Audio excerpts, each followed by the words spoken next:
Let's try that. All right, hey, now we all see it. Well, we'll start from the beginning. Don't worry, we didn't miss too much visually. So this is the most important part, which that we were discussing, which is this is what a glaze looks like up close. This is a scanning electron micrograph of a glaze. This is from my friend Dave Finklenberg's graduate work at Alfred University. And what we were looking at, it's a little bit confusing, but this is the actual glaze. This is a broken cross-section. This is the clay body up close. We've got all sorts of bubbles in this glaze. This one's upside down, so it's a bit much to look at. But this is the surface of the glaze here. This is the cross-section of the glaze, and then this is the clay body. But this is what a glaze looks like up close. It's a very, very thin coating of glass, and that's about it. That's all that we need to see from that glaze. Now, of course, there is more that goes on in a glaze than just the final glass. Of course, we have to make a glass, and that comes from the raw materials in our glaze. Now, if you've never mixed a glaze before, you've never seen these before, but these are the raw minerals that make up a glaze. This is a couple of images of some of them. These are nepheline cyanite and whiting, EPK and flint and cobalt carbonate. And these are some great pictures that Derek Au from glazy.org took of them. But yeah, they are really cool materials, but it's what's making up all of our commercial and our homemade glazes, just these raw minerals. These raw minerals do come from natural sources, of course, and in fact, they are all generally coming in the form of rocks. And these rocks come from mines generally. This is a deposit of kaolin in Venezuela. Oh, should I hold on? Tim says people are coming over now. I guess the location changed. As far as I know, I think I'm in Clay Buddies, but it's all so weird. People will be coming over. The neighbors are coming. Got slides on the phone now. Awesome. I think we solved the slide issue, but I don't know if I posted the new video in the right place. And the doorbell's about to ring because here comes one of the neighbor kids, and we're going to ignore them. Ding dong. Sorry, of course. All of my kids are home too and are the neighbor kids, but we'll deal with that later. Yay, found you. Sorry for the confusion. I think Tim is probably posting the link over in the previous posting. So this is a deposit of kaolin. Started a new one. Yes, Tim says, I don't know how to put the link into the new one, though. But yes, we are in a new one, everybody. All right.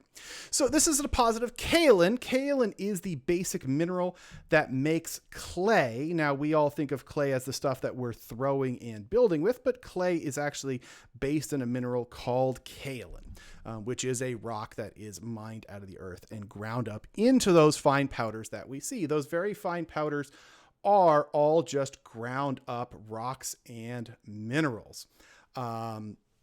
So the minerals themselves are coming straight out of the earth, and they are ground up into these fine powders. Now, if we go into a ceramic supply store, we are just sold the powder, and we often have a hard time conceiving of what they are, where they came from, but they came from very specific rocks with very specific chemistries, just like this kaolin. But these are some scanning electron micrographs of what those powders look like up close. These are two of them. These are some SEMs I took. This is flint, also called silica or also called quartz on the left. And this is feldspar. Now, there's a lot of different feldspars out there, but it's a common ingredient in our glazes. It's what we call a flux. It helps to melt our glazes at lower temperatures, getting those temperatures down because our glasses naturally melt at incredibly low temperatures. Now, again, this is the diameter of a human hair for reference with these materials, because even though they may feel like very, very fine powders, in between our fingers, or when we look at them, they are just rocks that are ground incredibly fine. They are so fine that we can't feel them as rocks in between our fingers, but they are in fact real rocks. They're just really tiny. In fact, how tiny are they? These are two common materials in glazes, like I said, flint and feldspar. This here is what clay looks like in its natural microscopic state.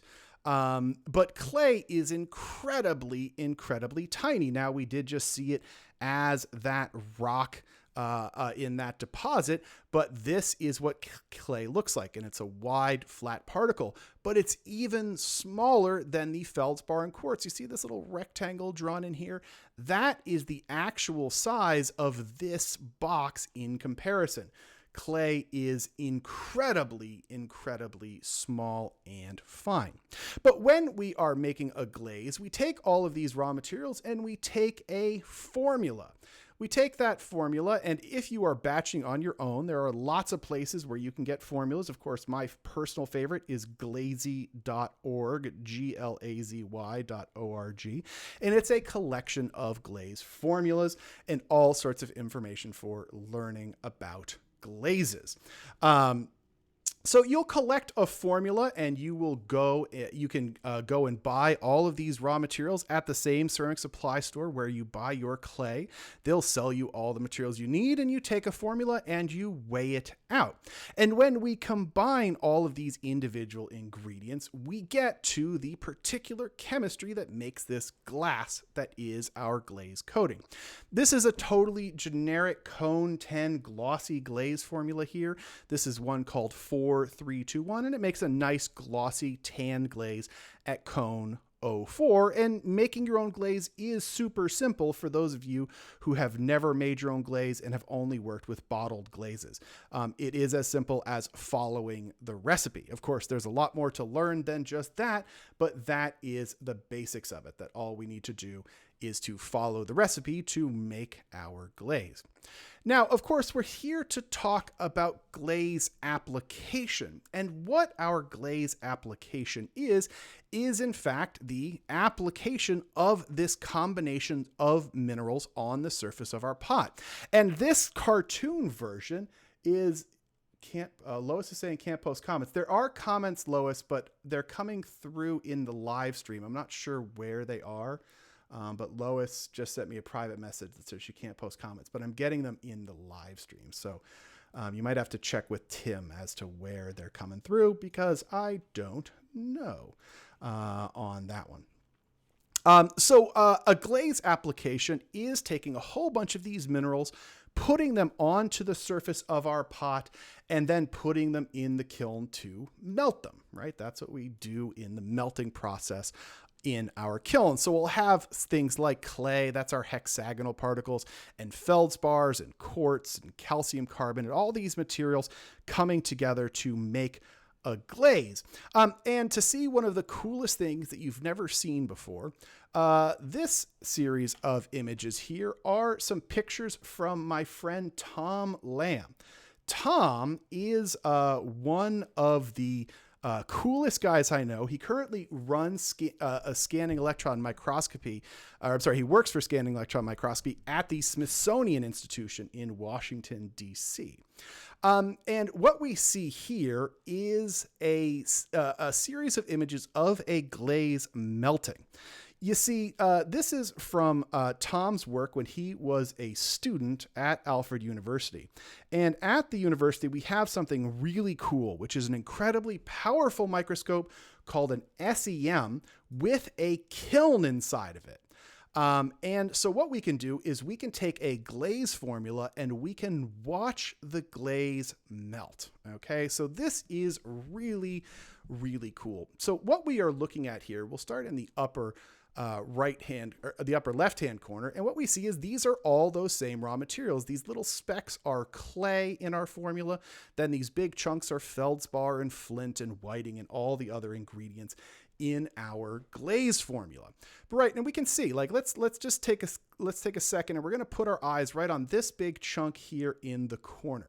because here's a big chunk of feldspar, and then there's 2 little flecks of clay on top of it. Well, we're going to start already at temperature. This is 800 degrees Celsius. Now, I have to warn you, we do work in the sciences in Celsius. I know there's a lot of Americans in here that speak in Fahrenheit, and we'll get some Fahrenheit in here later. But at 800 degrees Celsius, this is about cone 016.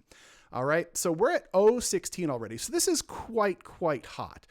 We haven't reached BIS temperature or anything like that, but it's still super hot.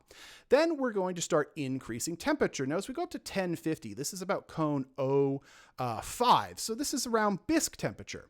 And what we have going on here is we can still see that same chunk of feldspar, and we can see these individual little grains of clay on that material. So to say, even when we get to bisque temperature, all the materials are still there. Nothing has started to melt.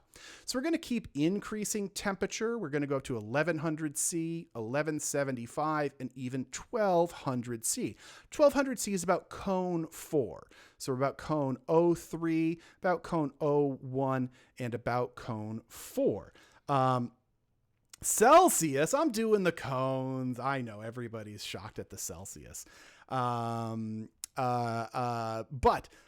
we're getting up to cone 4. And the amazing thing is, look at this. At cone 4, in the central 1200 C image, those same grains of clay are still there.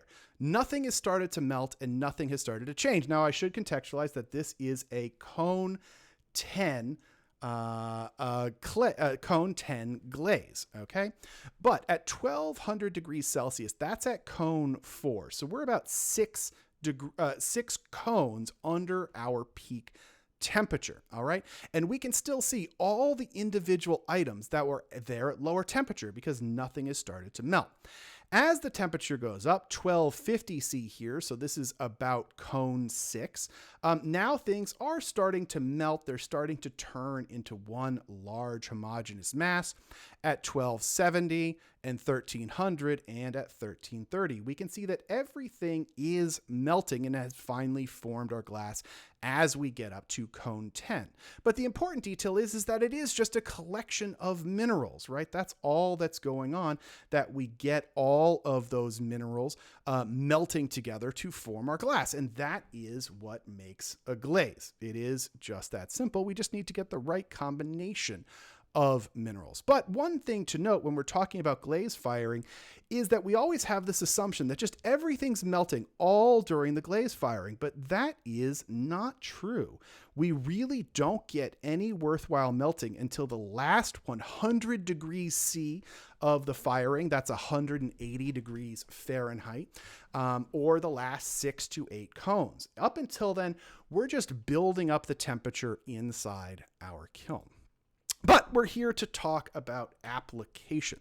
So we need to go back and think about how we apply our glaze. Okay, so we're going to take this combination of minerals, of different rocks that are ground up into a very fine powder, and we're going to mix them with water, and we're going to apply that to the surface of our pot. Right? An application of glazes to our work relies on a very, very important concept, and that is called capillary suction. Okay? And capillary suction is the concept that our clay body, when bisqued or even when it's green, has a suction power. It will actually draw water to its surface. So let's do a little animation. We're going to apply a glaze to the surface of our clay. So our white box here, this is the surface of our bisqueware, and we're going to throw some wet glaze on there.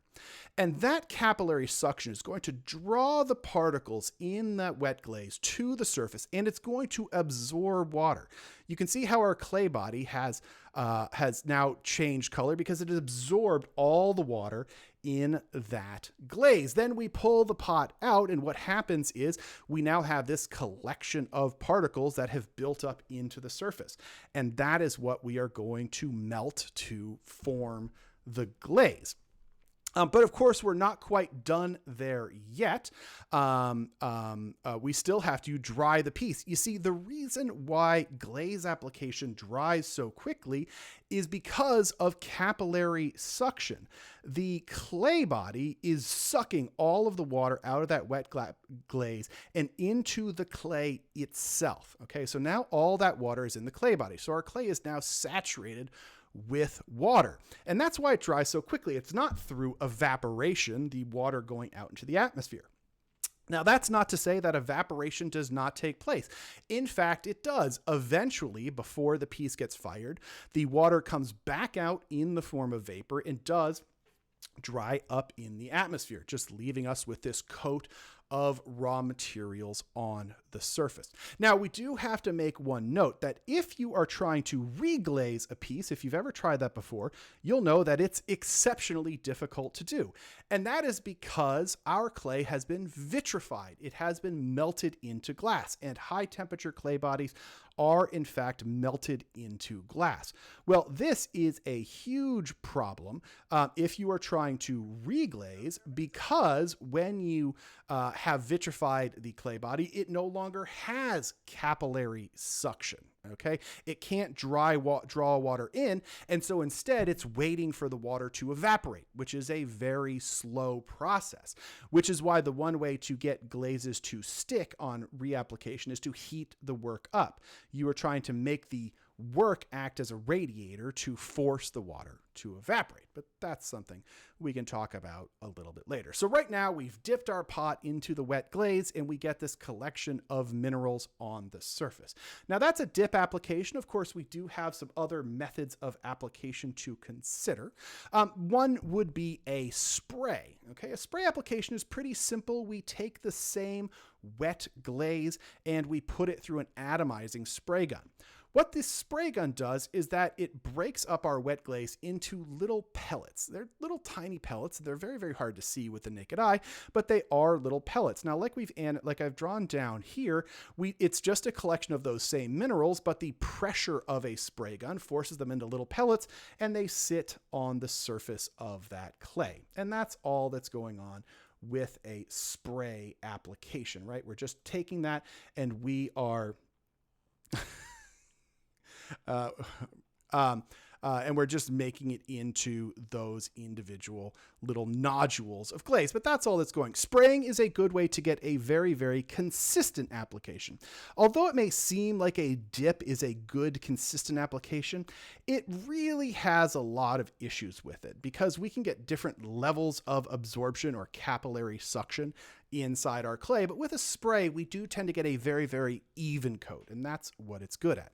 Now, one method that a lot of you may be familiar with if you're just starting out is the brush method. Now, brushing is a pretty common method, especially with commercial glazes, because we only generally buy a quart or a pint of them at once. And so we don't often know what's going on with our brushing glazes. Now, the first thing to understand about a brushing glaze is that chemically, the materials are exactly the same as a glaze you make yourself. They're buying the same raw materials.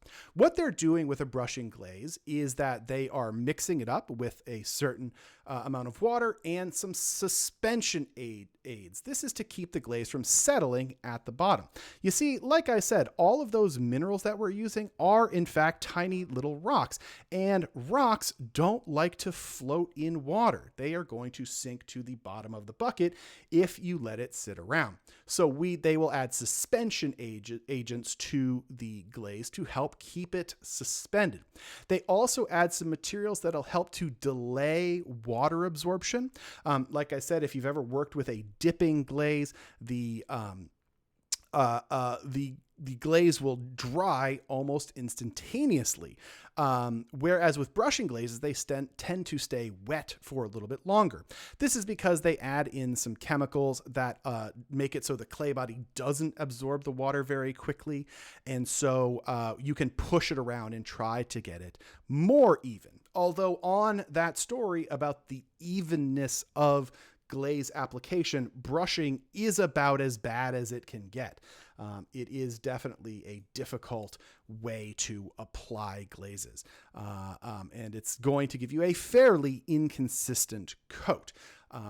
But chemically, they are the same. It's just a bunch of materials mixed up in a specific formula and suspended in water. But those are our three basic versions of glaze application. And those, there's not a ton to describe about the application methods. If you dip, you dip. If you brush, you brush. And if you spray, you spray. But some of the things that we have to look at are the variables that influence our glaze application. That becomes a really, really important series of variables to consider when we are applying our glazes. And the first thing that we need to talk about is the bisquing process. And of course, we do have to ask the question, why do we bisque? Now, I'm sure many of you have been given an infinite number of answers to that question, but there is one very, very simple answer as to why we bisque. And that answer is explosions. Because we don't want to find out that our work has exploded after a glaze firing, because then it will have exploded all over the other work. But we'll talk about that in a second. Now, it is true that bisque firing does make the clay more durable for the glazing process. It is true that it does remove some volatile compounds from the clay, some chemically bound water, some carbon and sulfur forms. And actually, hopefully, one of the reasons why we bisque is because we want to kill our work if it's going to happen. Right? We want the work to die so that we don't spend time glazing a piece of work that's going to break in a later firing. Now, bisquing does not guarantee that we know that the work is going to break, but it does increase the chances. This is such the fact that industrial dinnerware manufacturers will often bisque to cone 10 and then glaze to cone 04. They do this to make sure the work breaks if it's going to break. They don't want to waste kiln space and worker time making work that's not going to survive to be finished work. So they just fire it all the way up to temperature, because if it's going to die, it's going to die, and they don't have to waste time and energy on it. But most of us bisque to lower temperatures, and we'll talk about that in a second. But back to the explosions, I do want to address one thing out there, one myth that is constantly perpetuated in ceramics, which is that why work explodes. Now, I previously mentioned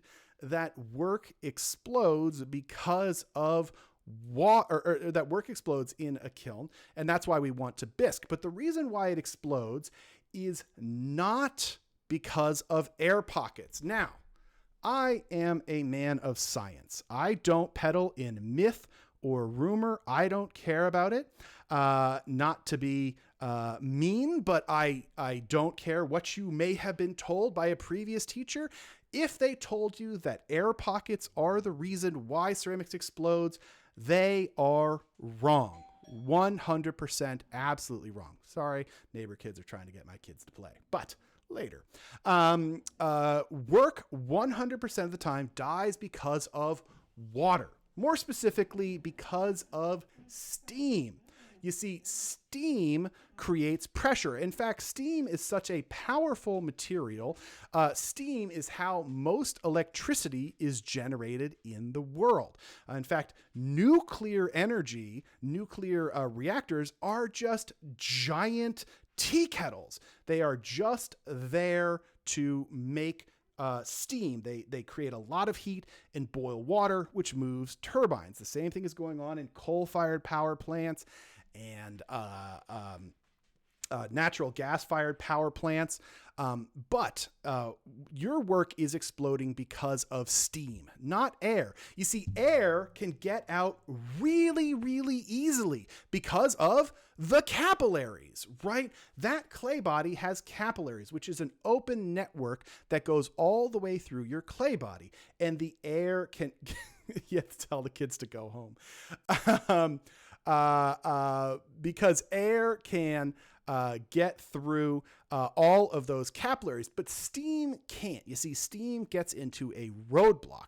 So if the steam gets built up in your work, it will create pressure, and that will make the work explode. And again, this is why we really want to bisque, because the thought of a piece of a piece of glazed work in the form of a once fired glazed work exploding is really bad, because when that piece explodes, it's going to look like this picture on the screen.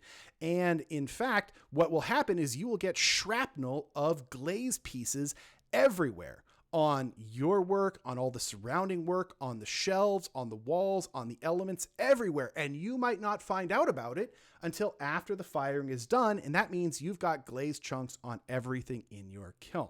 Now, you hear all the time people will say, oh, I dried my piece for weeks and it exploded. Yeah, great. It wasn't dry. That's just a fact. If the work exploded, it had water in it. Now, remember, water stays until 212 degrees Fahrenheit. That is 100 degrees Celsius. And that's why a lot of bisque cycles will have that as a dwell time to allow the water in the form of steam to escape. But I can't say it enough. I see a lot of people in the chat really liking this, that, yeah, it is steam, not air, that causes explosions. Now, and the last thing I'll say is, yes, oftentimes if you build something with a big void in the middle, they tell you to put a pinhole in it. Again, that's not to allow air to escape. That's to allow steam to escape, because if steam builds up pressure, that's going to be a huge problem. Now, as to bisquing itself, of course, this is our lower temperature first firing. There is a whole lot of discussion as to what temperature is best. Now, I like a cone 08 bisque. Full stop. And I work exclusively in porcelain. Now, some people will say that porcelain needs to be fired hotter to cone 04. No, that's actually not true. And I definitively prefer a lower bisque. But at the end of the day, you can bisque to whatever temperature you want to. The point of bisquing is to fire the work as hot as possible before we begin to engage in this vitrification, in this melting process, but to then shut off the kiln right before we get there. But I personally like a lower temperature bisque. Now, like I said, the actual temperature you fire to is not all that particularly important, but what is important is to have a consistent bisque temperature. Okay, to always bisque to the same temperature, because the quality of your glaze application will always depend on the level of bisque. Okay, now I see some questions of why do I bisque to cone 08? I'll come around to that in a minute. But there's a couple of things to note. You should always be bisquing to the same temperature. Don't just bisque from cone 06 in this firing and cone 08 in that firing. Stay consistent, because I'll show you here in a second, it absolutely will affect your glaze application. So why? Well, let's talk about what's going on with glaze thickness. You see, every single glaze is going to need its own application thickness. So here's one glaze out there. It's called DDM 222. It is a cone 10 oxidation glaze. You can find it on Glazy, but here's the formula right here. It's formula 11,733 on Glazy. But what we see here is that this is all the same glaze formula, exactly the same glaze formula.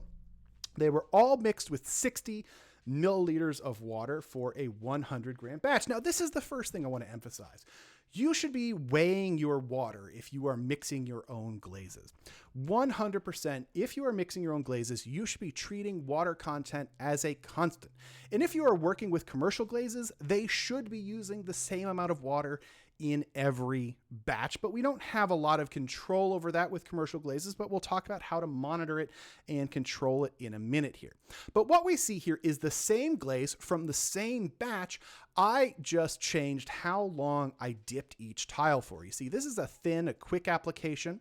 This here on the upper right is a 2-second dip. On the bottom left is a 4-second dip. And on the bottom right is a 6-second dip, all of the same glaze. Well, we can see that we're getting really different variations on how thick this glaze is applying and how the effect that this glaze creates is changing. You see, this is a variation on what we call an oil spot glaze, and it needs to be thick to get this spotting effect. You see these little nodules, these little hurricanes in there are bubbles that popped and healed in the firing, and that doesn't happen unless the glaze is thick enough. Now, like I said, I did this by applying for different amounts of time with a very consistent water content and a very consistent cone 08 bisque temperature. But let's look at what happens when we change our bisque temperature. This is the same glaze. This time I mixed it with a little bit less water. I only mixed it with 50 grams of water in a 100-gram glaze batch.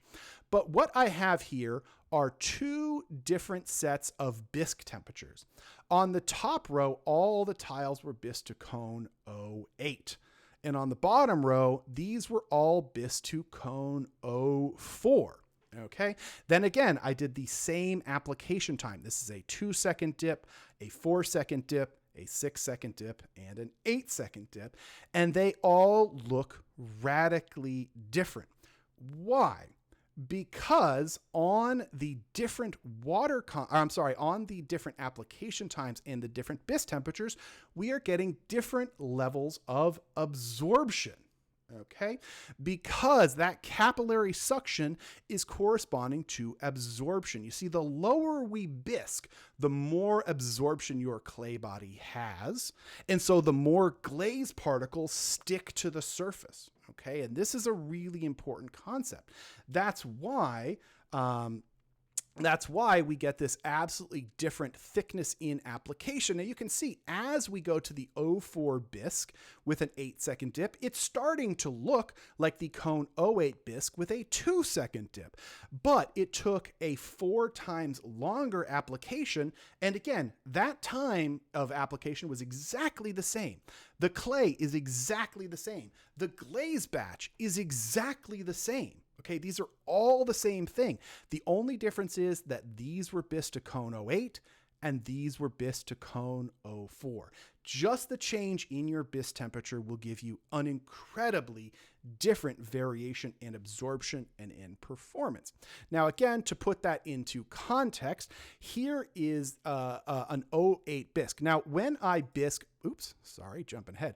When I bisque my clay body, my personal clay body that I work with at cone 08, it has an absorption level of 19.68%, or of course, roughly 20% absorption. That means if I soak it in water, it can gain 20% of its weight in water. Now, what I have here is a series of glaze tests, each mixed with a different amount of water. So each of these was a 100-gram glaze test that I mixed with different amounts of water. So this is 50 grams of water, 60 grams of water, 70, 80, 90, and 100. Hey, Stacy.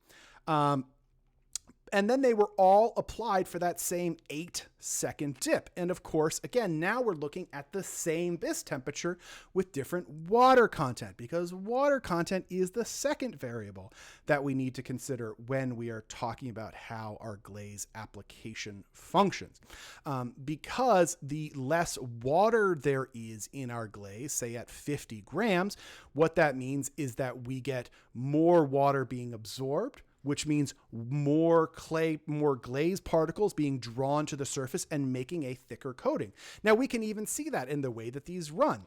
This one is obviously running, and then the running goes down as the water content goes up. Well, we're getting less physical particles being drawn to the surface, so we get a less thick glaze application, so we get less running. Running is more often than not a condition of how thick our glaze is. Our glazes really run for two major reasons. One is that they are too thick, and two is that they are overfired. This one's actually not overfired. It's just really, really thick. But we can see that we also then lose that effect of this peacocking glaze when we go to 100 grams of water. Now, again, this is 100 grams of water for 100 grams of glaze. That's a lot, and I actually don't really have a preference as to what water content you should use. Similarly to what I was saying of having a consistent bisque temperature, you should be weighing and keeping your water levels consistent. Now, just for reference, this is the same test done at cone 04 bisque. Now, my clay body, bisque to cone 04, has 18.86% absorption, or about 17% absorption, but that is 3% less than the same clay body at cone 08. So again, for that same 8-second dip, I am getting less absorption of water, less absorption of glaze, and a less thick coating. Now, again, we can make that glaze have the peacocky effect, but again, we need to control our variables. You need to decide and be really consistent. Like I said, the whole key is not so much the exact specifics, but the key is consistency of your glaze application. And the other thing to realize is that every single clay body is going to be different. So this is a clay. This is actually some B mix that Stacy here sent to me to test. And this is a firing curve. So what we are looking at is the absorption of our clay body as we fire it to different temperatures. The blue line here is the firing curve. The orange line is a metric that we use in the sciences called density, which is how dense a fired clay is. But the important thing is the blue line for absorption.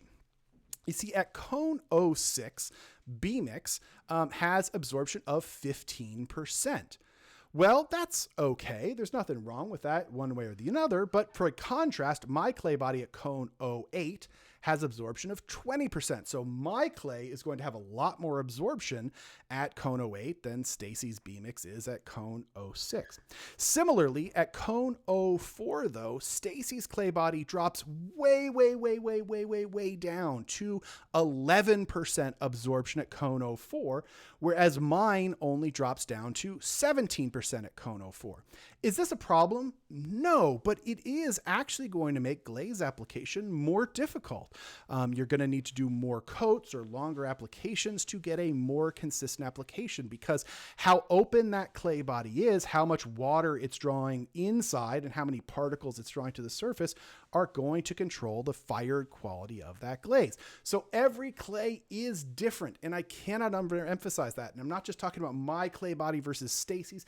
I'm talking about every clay body you're using. If your studio has 3 different clay bodies going, or 5, they're all going to have different absorption at different bisque temperatures. And you really should know what those are to make the most out of your glaze application, to get consistent application every single time. Now, one of the things we do have to talk about are some metrics that some people like to use when talking about glaze application. So we return to our friend here, this DDM222. And the first thing to know is that I cannot underemphasize, weigh your water. If you are making up your own glazes, weigh your water. It should have a weight, just like this formula has a weight. You know, you need 45.92 grams of Mahavir feldspar and 15.73 grams of whiting. This formula needs 60 grams of water. In like full stop, end of the day, that's what it is. Now, you can make your glaze with 50, you can make your glaze with 70, but when you batch your glaze, you should be weighing your water to always have control.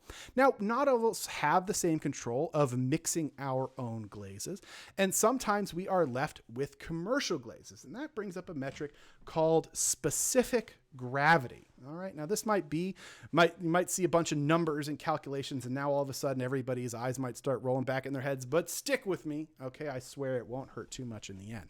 Specific gravity is a reflection of how much material is inside that glaze. So what's the proportion of water to those particles inside our glaze application? And specific gravity is really easy to calculate. What you're going to do is you're going to divide mass by volume. And what we see here is a measurement of specific gravity here in my studio. What I have here is a syringe, okay?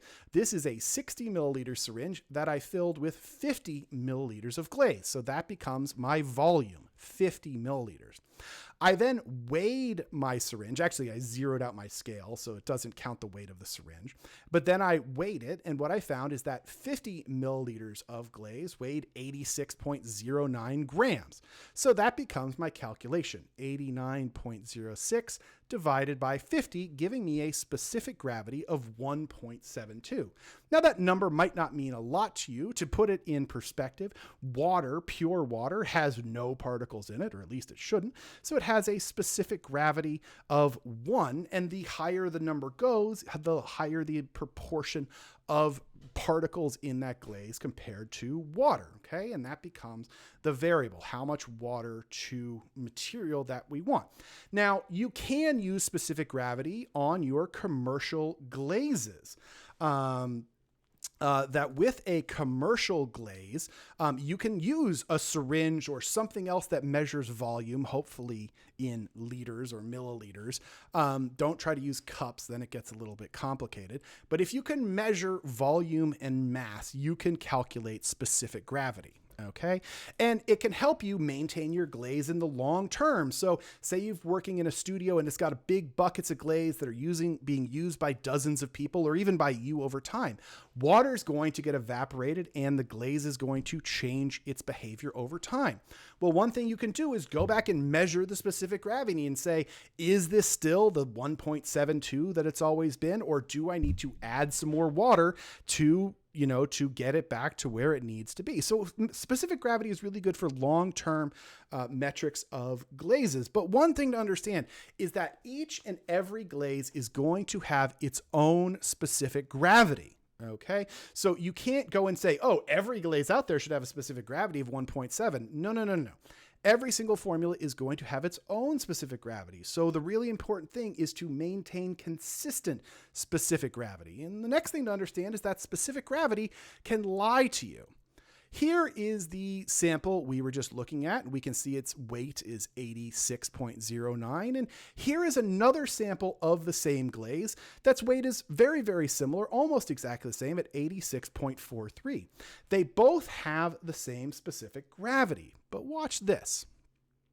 This is these two glazes being poured. And I don't know if the frame rate's good enough. Hopefully you can all see it. But the glaze on the left is very, very thin, and the glaze on the right is very, very thick, even though they have the same specific gravity. Now, I show you this because a lot of people like to treat specific gravity like it's a panacea, like it's the answer for keeping your glazes consistent. It's not. This is why I'm such an advocate of weighing your water, because specific gravity can be manipulated. You see, I added a coagulant to the glaze on the right. I added some Epsom salts to thicken up this glaze. That doesn't change the specific gravity because I didn't add any relevant amounts of water to the glaze. I just added Epsom salts, which make your glaze get thicker. And that's a trick you can use if you have a glaze that's consistently thin. If you mix up some Epsom salts in water, you make an Epsom salt solution, which is generally 110 grams of Epsom salts to 100 grams of water. You can add it as a thickening agent for your glaze. But again, different thicknesses, different flow, the same specific gravity. So you really have to be careful about how you read specific gravity. Okay, because there is another metric, and this is the one besides weighing water that gets completely ignored that I cannot underemphasize, and this is viscosity. Tracy, I'll get to that question in a second. That is viscosity. You see, viscosity is how things flow. Each and every glaze is going to have a different viscosity based on the particles that are in that glaze and the water content. This is a series of test cups. These are called Zahn cups. And what they are is that they are a specific volume and they've got a hole in the bottom. And as you can see, each one of these has a different size hole, so they drain at different rates. That's what the little video here is showing. So this is a number 5, 4, 3, 2, and 1 Zahn cup. And what you can watch this time is you'll see they drain at different rates. And how we measure viscosity is you just take a Zahn cup and you measure how long it takes for your glaze to drain, and that gives you a number, right? Now, in general, we recommend using a number 2 Zahn cup, which is this one right here on the end. Because it takes, roughly about 30 seconds to drain. Watch out. A lot of places will sell number 4 Zahn cups, which is the second one. Watch this video. The problem with those is that they dry very quickly. Or I'm sorry, they drain very quickly, not dry. Okay, so ready? So we're going to drop it. And then the first one's about done now. And here comes the second one. It only gives you about 8 seconds to count. And that doesn't really affect, doesn't give you a good reading. Whereas the number 2 gives you a good long time to measure how long that glaze takes to drain. Now, again, with the bisque temperature and with the water content, there is no one standard time that you need your glaze to run. The real condition is how having a consistent drain time on your Zahn cup. So if you know your glaze takes 22 seconds to drain, you want to always keep it at 22 seconds to drain. And that's a really important detail. Now, a couple of people are coming in asking about things. Let's see. Denise is asking about tap water versus distilled water. Let me tell you, Denise, I've made glazes all over the world on virtually every continent except Antarctica. Actually, I still haven't been to Australia. I've had a lot of students in Australia. Water content can affect it in that you can have some calcium or magnesium in your natural glaze, but really at the end of the day, it's not a huge difference. I use tap water for all of my glaze tests, and all my glaze tests come out perfect. Erin has a question, then she said, never mind. Also, how fresh or Catherine's asking how fresh or how old the glazes are in the bucket. That's very important because our materials can break down and to cause our glazes to coagulate or to thin over time. This is why weighing water content and measuring specific gravity and measuring viscosity are so important, because we need to maintain ZHAN. We need to maintain consistent application or consistent viscosity and specific gravity in our glaze. Some questions about dispersants in vinegar. Yes, that those types of materials can affect surface chemistry. That certainly can. Dispersants are materials like Darvan. They will make a glaze thin the same way that Epsom salts will make a glaze thick. They have opposite effects on our materials. Julianne's asking about oolites. Oolites are what happens when soluble materials occur in our glaze. Now, theoretically, all the materials we're using are rocks and shouldn't dissolve in water. Unfortunately, that is not true because our materials are naturally occurring and in fact can dissolve in water. And oftentimes they will then precipitate a material called an oolite. It's actually not the right term. They're not technically oolites, but you will get crystals in some of your glaze. There's not much that you can do about them. You get them because you have materials that probably should have been in that glaze in the first place because they're water soluble and you don't want them there. But yes, you can influence the viscosity. In fact, that's what I was doing in this one, is influencing the viscosity of that glaze. Diane's asking about the use a lot of well water in her iron in her well water, and should that be an issue? It may discolor your glaze a little bit. Iron is a colorant. That's actually why these two are red, because they have a lot of iron in them. But at the end of the day, it shouldn't be a huge issue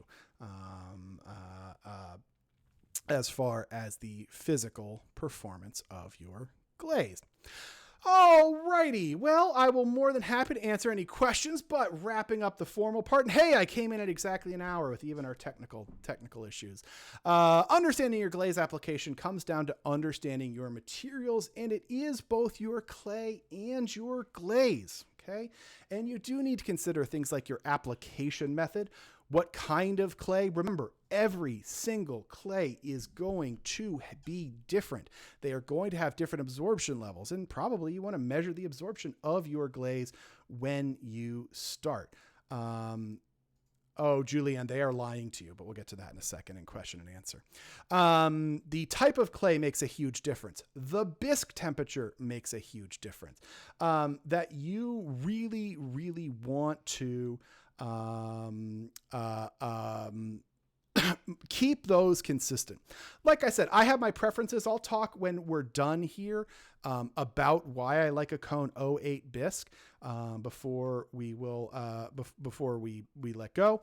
But the bisque temperature, the water content, the specific gravity, the viscosity, all of that, all I can say is you need to be consistent. We take it as sort of open and flexible as to what can be going on, but keeping those things consistent, weighing your water content, measuring not just specific gravity, but viscosity, keeping consistent bisque temperature, all of that is going to be of value for you to get the most out of your glazes.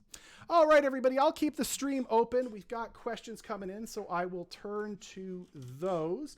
Yeah, Stacy put up my website. Check us out, Ceramic Materials Workshop. We do online education for anybody who wants to learn. And I think this is being recorded. I've recorded it myself. I know there was a hiccup and I restarted it at an odd time and had some hard things coming in, but I made a recording of it too. So I will send that to Stacy or Tim, and we'll put that off. We'll put that up. Yeah, we did. My wife and I run an online education company. So we just gave, I think we're at almost 7,000 university online lectures we just gave up because everybody had to freak out and run to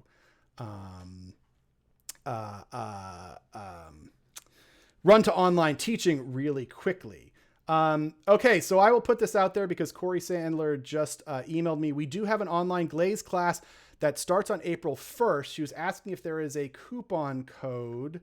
Yes, there is, but there is only 6 of them left for our April class. My wife is in the background. It is NSECA 2020, all capitals. If you want to join our April class, we've got some people. Anna's in here from Denmark. She's been in there. Liz is in here in New Mexico. They've been in our classes. So Stacy's taken some, so you'll know about those. Let's see. So, okay, so let me roll back into questions. Hey, Don, good to see you too. Thank you, everybody. You're all very welcome. So let's see. Let me see how far I can go. Stacy, do I have to get off of here? Do you need the stream for anybody else, or is the next person just going to open their page when they go?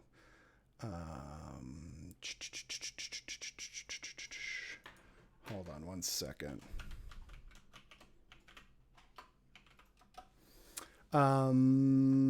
Let's see. Any other questions? Soda ash as a soluble. Okay. Oh, so let me go back to where was your question?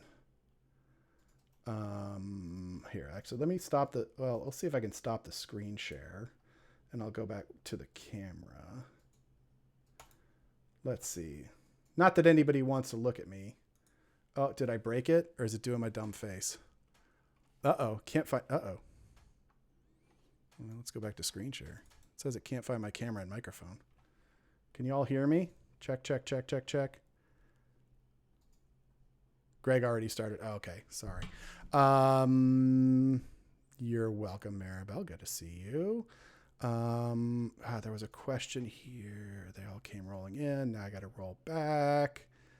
Who was the lady who was saying that the commercial clay company said it was because she used tap water? They're lying to you.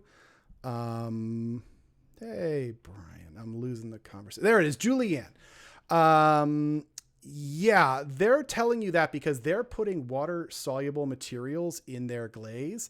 And they don't want to admit to it. And so they're going to blame you for anything that goes wrong rather than taking responsibility for what they have done. Yeah, the oolites. The name of my glaze class is Understanding Glazes Online. Check out ceramicmaterialsworkshop.com. Yeah, Nathaniel's asking about soda ash and solubility. You should not be using soda ash in your glaze unless you absolutely have to, or you're using it for a specific effect. Something like a Shino glaze. Shino glazes use soluble sodium to create carbon trapping and their effect. But commercial glazes, you know, I'm a total cynic. I teach about glazes, so I want people to learn how to make their own glazes versus buying commercial. And the phrase I often use is that there's assumption out there that the commercial glaze companies both know what they're doing and care. And neither of those are true. That they'll do that to get cool chemistries, but have sloppy materials. So they'll do that and then blame you, but it's not you. Yeah, Nathaniel's asking about the Shinos. Yes, they are present in Shinos because of this effect called carbon trapping, where you deposit soluble sodium on the surface of your glaze, which can create darkness effects.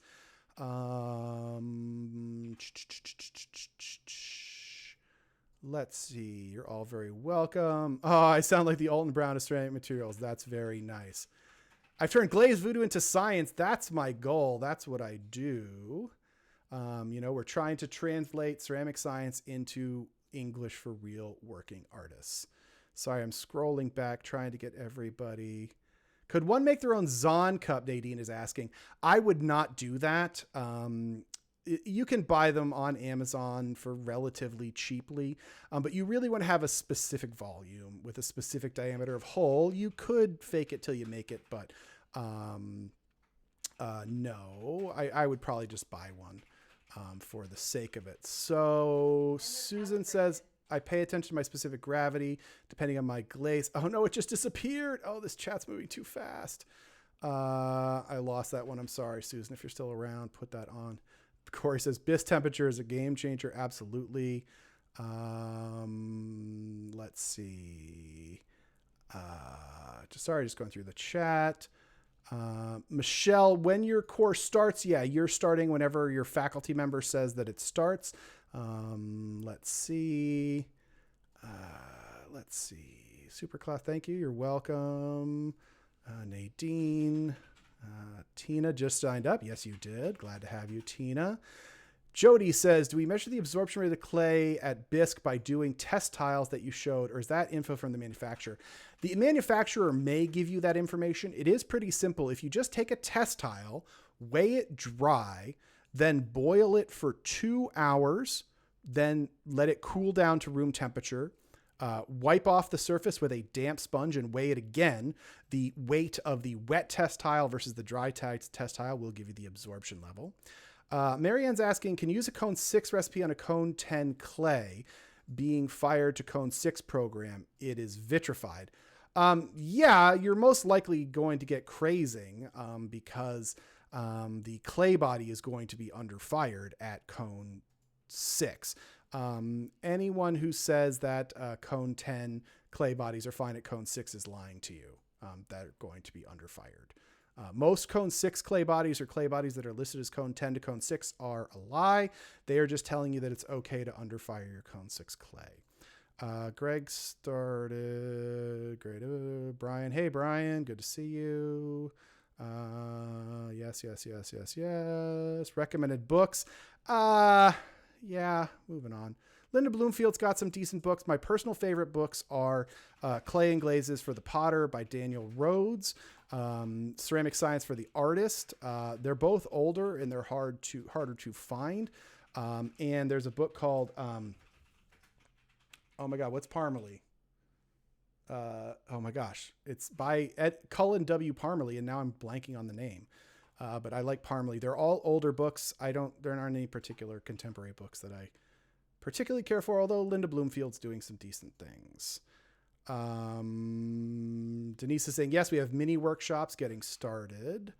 Oolite Lady, she knows. Okay. They don't care at all. Yeah, that's the glaze companies don't care. Okay. Is there a relationship between specific gravity and Zahn cups? No, Doug. your specific gravity and your viscosity are always going to be different and are going to depend on the materials and the chemistry of the glaze you are using. And so that's why you need to establish all of them at that temperature, or for each individual glaze. No, Andrea, I haven't gotten to my 08 bisque yet. I am coming around to it in 1 second, but I was just trying to get through all the questions. Specific gravity determine. Oh, you're welcome, Nadine. You're welcome, Aaron. Rhodes, yes, Rhodes does rock. Parmalee, ceramic glazes. Thank you, Anna. Oh my goodness. Hey, there we go. My brain farted. Okay, so yeah, I mean, I'll finish up if there are more questions that come through. Hey, Corey's here. Hey, Corey. Corey knows a little bit. I'll give him that. The question about why I bisque to a lower temperature. The first is this notion to what bisque temperature you need to go for. Again, it doesn't really matter, but the point of bisquing is to put through your clay through a lot of stress, and to try to burn out things that are going to burn out, those carbon forms and sulfur and chemically bound water. Rose, the kids are coming for the door.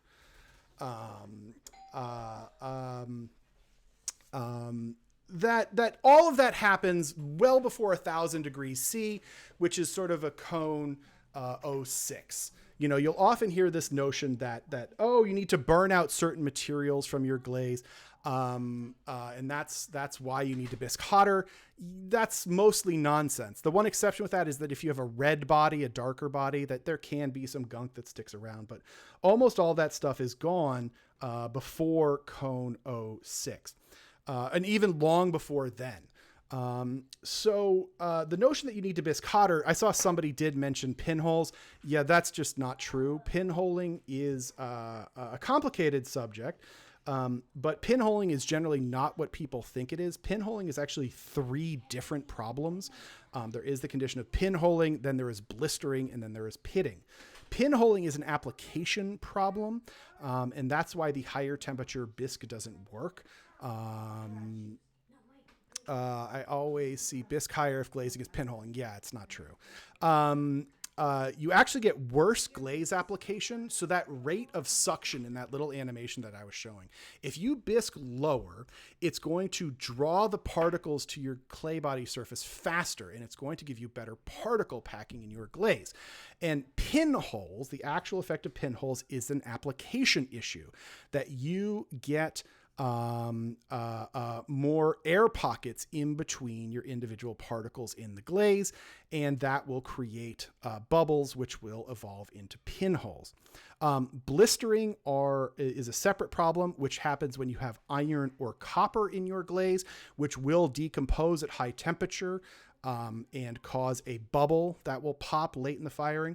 And then pitting is a completely different third problem, which happens when you have titanium in your glaze, titanium in the form of rutile or titanium dioxide. So I like to bisque lower because I get better suction. I have 20% absorption at a cone 08 bisque, but I only have 17% absorption at a cone 04.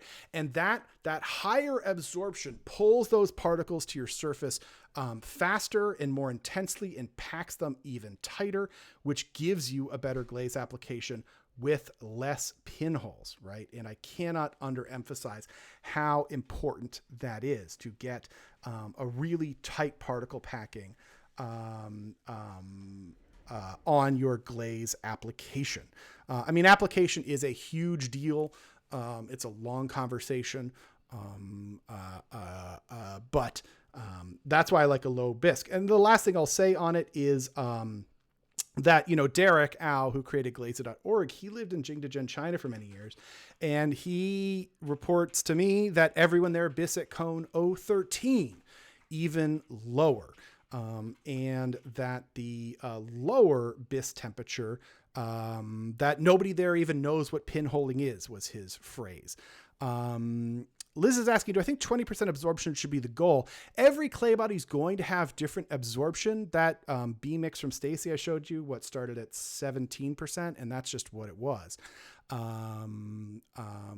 So that it is whatever you want. I like it as high as an absorption level as you can get for a better application. Roy's asking, pinholes not equal to forming little bubbles that pop? Yes, no, they are little bubbles that pop, but they're bubbles that pop because of negative space. I can't pull up the videos anymore. I think it's just a dead stream now, the video, but when you apply the glaze, all those little particles that I was showing at the beginning are have negative space in between them. And that negative space, when the glaze melts, it melts around them. And it will trap air. If those bubbles become so numerous or so large that they pop and heal, the glaze will crater and cause the pinhole that we know. So let's see. So Stacy says, hey, let me know the lowest absorption you're able to get from that sample at maturity, please. Yeah, it was that cone 08. Although I didn't, or 1,000. I didn't test your clay under 1,000 though, Stacy. I mean, you could try lower, but I didn't test it at that. I still have a chunk somewhere. If I have a firing, I'll throw it in there. Going to bisque temperature. Let's see. Allison said, can I share some of your resources with my kids? I generally don't distribute my PowerPoint slides, but if you contact my wife, Rose, ROSE, at ceramicmaterialsworkshop.com, we are doing free programs for educators forced to go online. We probably can set you up with some free online workshops for your school. Yeah. So anyway, yeah, that's why I like a lower temperature bisque. You actually get better absorption and better application of the glaze. So yeah, absolutely. Oh yeah, Roy's asking, will wetting agent reduce tendency to trap air on application? I have had several people talk to me about this, and that it is common. I had some students in Europe that were saying that they had taken a commercial glaze workshop, and the recommendation was to spray water on the surface of their bisque for glaze application. There is the reason why they're doing that is because in a commercial glaze, for a brushing glaze, what they're trying to do is that they don't want the glaze to absorb very quickly. You see, if you've ever tried to brush a studio glaze, you'll find that it just dries very, very quickly. Okay. And if you're working with a brushing glaze, what that means is that you're going to get very inconsistent coats. With a commercial glaze, what they're trying to do is to not have the glaze dry quickly. So they add in agents chemical agents that will make the absorption retard, and so it'll go slower. If you wet your bisque, it's also going to slow down how long it takes for the water to be absorbed by the bisque, so you have more time to push that commercial glaze around. I don't necessarily think it's good practice. I also don't use brushing glazes all that much, so it is one versus the other, but it will slow it down. I use dipping glazes and spraying glazes, and I want my application to go fast. So for me, it is just what it is. But that's what they're trying to do with wetting things down. Aaron is asking, is there an equation for glaze viscosity?